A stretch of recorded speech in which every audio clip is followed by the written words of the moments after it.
and others want to be very intense and want to be number one and want to be successful. And that's like me. I always wanted to be very intense. I always wanted to be number one. I took it very seriously in my career. So this was the same when I started with bodybuilding. I didn't want to just be a bodybuilding champion. I wanted to be the best bodybuilder of all times. The same was in the movies. I didn't want to just be a movie star. I wanted to be a great movie star that's the highest paid movie star and have above the title billing. And so this intensity always paid off for me. This commitment always paid off for me. So here are some of the rules. The first rule is trust yourself. And what I mean by that is so many young people are getting so much advice from their parents and from the teachers and from everyone. But what is most important is that you have to dig deep down and ask yourselves, who do you want to be? Not what, but who. And I'm talking about not what your parents and teachers want you to be, but you. I'm talking about figuring out for yourselves what makes you happy, no matter how crazy it may sound to the people.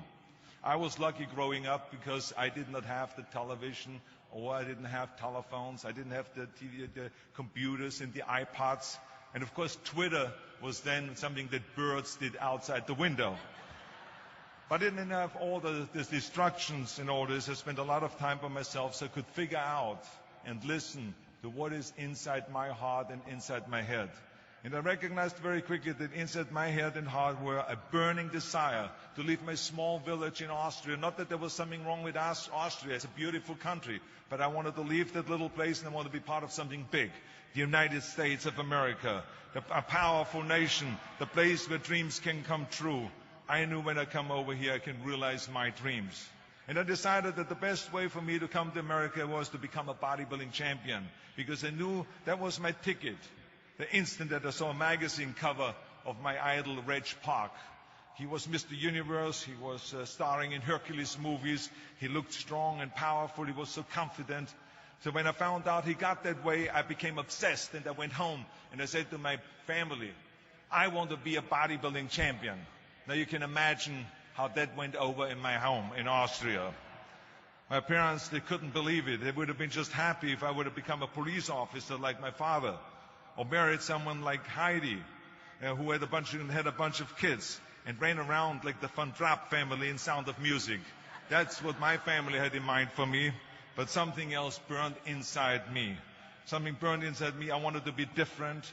I was determined to be unique. I was driven to think big and to dream big. Everyone else thought that I was crazy. My friend said, if you want to be a champion in a sport, why don't you go and become a bicycle champion or a skiing champion or a soccer champion? Those are the Austrian sports. But I didn't care. I wanted to be a bodybuilding champion and use that to come to America and use that to go into the movies and make millions of dollars. So, of course, for extra motivation, I read books on strongmen and on bodybuilding and looked at magazines. And one of the things I did was I decorated my bedroom window, my bedroom wall.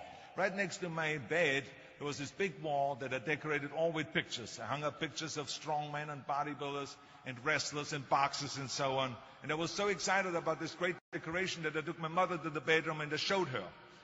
And she shook her head. She was absolutely in shock. And tears started running down her eyes. And she called the doctor. She called our house doctor. And she brought him in, and she explained to him, there's something wrong here. She said, she looked at the wall with the doctor, and she says, where did I go wrong? I mean, all of Arnold's friends have pictures on the wall of girls. And Arnold has all these men, but it's not just men, they're half naked. And they're oiled up with baby oil. I mean, what is going on here? Where did I go wrong? So you can imagine, the doctor shook his head, and he said, there's nothing wrong. At this age, you have idols, and you go and have those. This is just quite normal. So this is rule number one. I wanted to become a champion. I was on a mission. So rule number one is, of course, trust yourself no matter how and what anyone else thinks. And of course, rule number two is break the rules. We have so many rules in life about everything. I say break the rules, not the law, but break the rules. My wife has a T-shirt.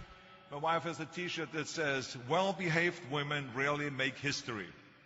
Well, you know, I don't want to burst her bubble, but the same is true with men.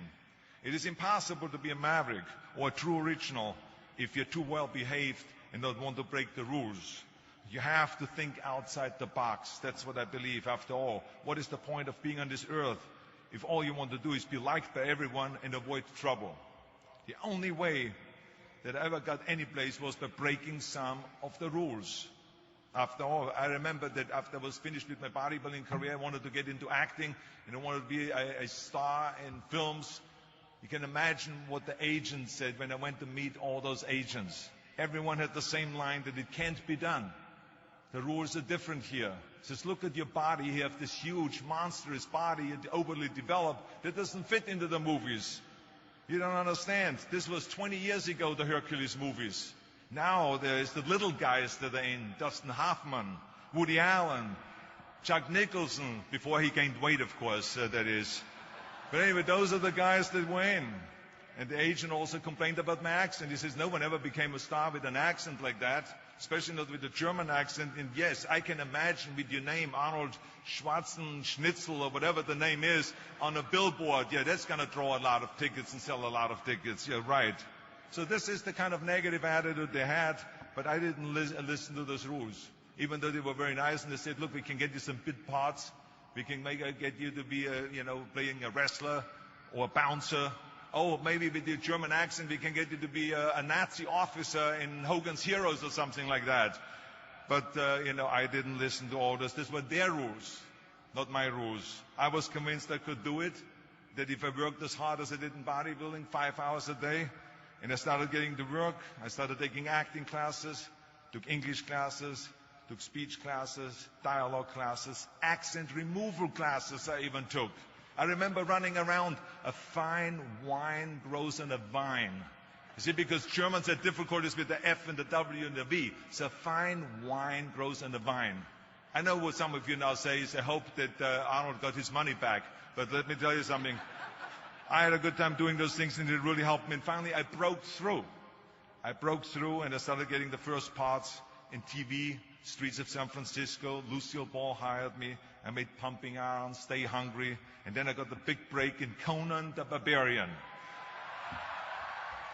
And there, the director said, if we wouldn't have Schwarzenegger, we would have to build one. Now think about that. And then when I did Terminator, I'll be back.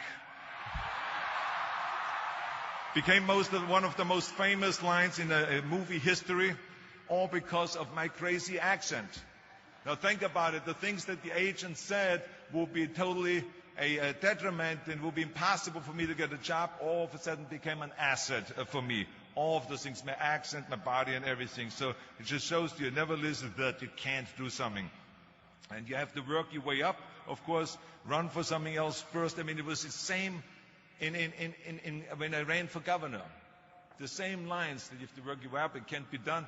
And then, of course, I ran for governor, and the rest, of course, is history. They said you have to start with a small job as mayor, and then as assemblyman, and then as lieutenant governor, and then as governor. And they said, that's the way it works in a political career. I said, I'm not interested in a political career. I want to be a public servant. I want to fix California's problems and bring people together and bring the parties together. So, like I said, I decided to run. I didn't pay attention to the rules, and I made it, and the rest is history. Which, of course, brings me to rule number 3. Don't be afraid to fail. Anything I've ever attempted, I was always willing to fail. In the movie business, I remember that you pick scripts. Many times you think this is a winning script, but then, of course, you find out later when you do the movie that it didn't work, and the movie goes in the toilet. Now, we have seen my movies. I mean, Red Sonja, Hercules in New York, Last Action Heroes. Those movies went in the toilet. But that's okay, because then at the same time I made movies like Terminator and Conan and True Lies and Predator and Twins that went through the roof. So you can't always win, but don't be afraid of making decisions. You can't be paralyzed by fear or failure, or you will never push yourself. You keep pushing because you believe in yourself and in your vision. And you know that it is the right thing to do, and success will come. So don't be afraid to fail. Which brings me to rule number 4, which is don't listen to the naysayers. I mean, how many times have you heard that you can't do this and you can't do that, and it has never been done before? Just imagine if Bill Gates had quit when people said it can't be done. I hear this all the time. As a matter of fact, I love it when someone says that no one has ever done this before, because then when I do it, that means that I'm the first one that has done it. So pay no attention to the people that say it can't be done. I remember my mother-in-law, Eunice Kennedy Shriver, when she started Special Olympics in 1968, people said that it would not work. The experts, the doctors that specialized in mental disabilities and mental retardation said it can't be done. You can't bring people out of the institution. You can't make them participate in sports, in jumping, in swimming, and in running. They will hurt themselves. They will hurt each other. They will drown in the pool. Well, let me tell you something. Now, 40 years later, Special Olympics is one of the greatest organizations in 164 countries dedicated to people with mental disabilities and with intellectual challenge, And she did not take no for an answer. And the same is when you look at Barack Obama. I mean, imagine if he would have listened. If he would have listened to the naysayers, he would have never run for president. People said it couldn't be done, that he couldn't get elected, that he couldn't beat Hillary Clinton, that he would never win the general election. But he followed his own heart. He didn't listen to the "you can't," and he changed the course of American history. So over and over you see that if I would have listened to the naysayers, I would still be in the Austrian Alps yodeling. I would never have come to America. I would have never met my wonderful wife, Maria Shriver. I would have never had the wonderful 4 kids. I would have never done Terminator, and I wouldn't be standing here in front of you today as governor of the greatest state of the greatest country in the world. So I never listened that you can't. I always listened to myself and said, yes, you can. And that brings me to rule number 5, which is the most important rule of all. Work your butt off. You never want to fail because you didn't work hard enough. I never wanted to lose a competition or lose an election because I didn't work hard enough. I always believed leaving no stone unturned. Muhammad Ali, one of my great heroes, had a great line in the 70s when he was asked, how many sit-ups do you do? He said, I don't count my sit-ups. I only start counting when it starts hurting. When I feel pain, that's when I start counting, because that's when it really counts. That's what makes you a champion. And that's the way it is with everything. No pain, no gain. So many of those lessons that I apply in life, I've learned from sports, let me tell you, and especially that one. And let me tell you, it is important to have fun in life, of course, but when you're out there partying, horsing around, someone out there at the same time is working hard. Someone is getting smarter and someone is winning. Just remember that. Now, if you want to coast through life, don't pay any attention to any of those rules. But if you want to win, there's absolutely no way around hard work. None of my rules, by the way, of success will work unless you do.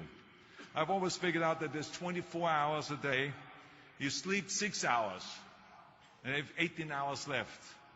Now, I know there's some of you out there now and says, well, wait a minute, I sleep 8 hours or 9 hours. Well, then just sleep faster, I would recommend. Because you only need to sleep 6 hours, then you have 18 hours left, and there's a lot of things you can accomplish. As a matter of fact, Ted Turner used to say always, early to bed, early to rise, work like hell, and advertise. And of course, all you know, you know already those things, because otherwise you wouldn't be sitting here today.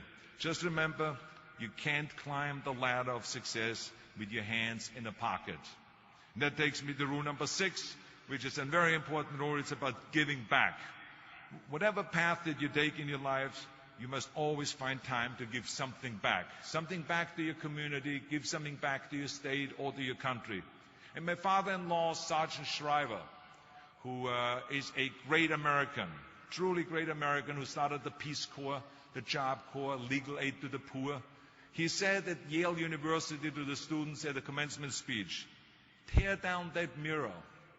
Tear down that mirror that makes you always look at yourself. And you will be able to look beyond that mirror, and you will see the millions of people that need your help. And let me tell you something, reaching out and helping people will bring you more satisfaction than anything else you've ever done. As a matter of fact, today, after having worked for Special Olympics and having started after-school programs, have promoted fitness, and now with my job as governor, I can tell you, playing a game of chess with an 8-year-old kid in an inner-city school is far more exciting for me than walking down another red carpet of a movie premiere. So let me tell you, as you prepare to go off into the world, remember those 6 rules. Trust yourself, break some rules, don't be afraid to fail, ignore the naysayers, work like hell, and give something back. And now let me leave you with one final thought, and I will be brief, I promise. This university was conceived in 1880, back when Los Angeles was just a small frontier town. 125 classes of Trojans have gone before you. They have sat there exactly where you sit today, in times, in good times and in bad, in times of war and in times of peace, in times of great promise and in times of great uncertainty. Through it all, this great country, this great state, this great university have stood tall and persevered. We are in tough times now, and there's a lot of uncertainty in the world, but there's one thing certain: we'll be back. And we will be back. We will be back stronger and more prosperous than ever before, because that is what California and America has always done. The ancient Trojans were known for their fighting spirit, their refusal to give up, their ability to overcome great odds. So as you graduate today, never lose that optimism and that fighting spirit. Never lose the spirit of Troy. Because remember, this is America, and you are USC Trojans, proud, strong, and ready to soar. Congratulations, and God bless all of you. Thank you very much. Thank you.